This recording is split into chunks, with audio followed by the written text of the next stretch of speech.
মেঘনা নদীর পানি তীব্র স্রোতের মুখে ভাঙনের কবলে পড়েছে চাঁদপুর সদরের হানারচর ইউনিয়ন ও পাশের লক্ষ্মীপুর মডেল ইউনিয়নের বিশাল এলাকা। এসব এলাকার মধ্যে রয়েছে হরিণা, উত্তর ও দক্ষিণ গোবিন্দিয়া এবং আখনের হাট। গত কয়েক বছরে এই দুই ইউনিয়নের প্রায় 4.5 কিলোমিটার নদী পাড়ের কয়েক হাজার পরিবার ভাঙনের শিকার। তবে চলতি বর্ষায় ভাঙনের মাত্রা যেন একটু বেশি।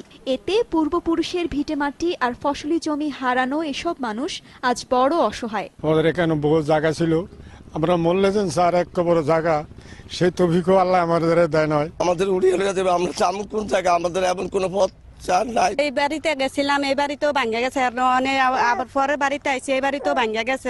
কোথায় যাবো? ভাঙনের কবলে এখন চাঁদপুর শরীয়তপুর ফেরি সার্ভিসের হরিণাঘাট ফেরিঘাট। ফলে সীমিতভাবেই চলছে ফেরি সার্ভিস।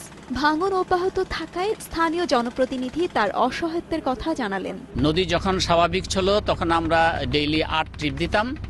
এখন তীব্র স্রোতের কারণে আমরা 4 ট্রিপ দিচ্ছি, তাও খুব ঝুঁকি নিয়ে। যে কোনো মুহূর্তে নদী সব বিলীন হয়ে, এই এলাকা বিলীন হয়ে যেতে পারে। আমি এই বিষয়টা প্রশাসককে জানিয়েছি। অবশ্য তারপরও আসার কথা শোনালেন পানি উন্নয়ন বোর্ড কর্মকর্তা ও জেলা প্রশাসনের শীর্ষ এই কর্মকর্তা। প্রায় 3.5 কিলোমিটার স্থায়ী প্রতিরক্ষা কাজের প্রকল্প আমরা প্রণয়ন করার জন্য প্রস্তুতি নিয়েছে। আমরা তাদেরকে অবহিত করেছি, তারা সম্প্রতি আশ্বাস দিয়েছেন সরকারের পক্ষ থেকে দ্রুত এটা ব্যবস্থা নেবেন। চাঁদপুর সদরের হানারচর এবং পাশের লক্ষ্মীপুর মডেল ইউনিয়নে মোট জনসংখ্যা 50,000। এর মধ্যে গত 5 বছরে ভাঙনের শিকার হয়েছে 5,000 পরিবার। সময় সংবাদ, চাঁদপুর।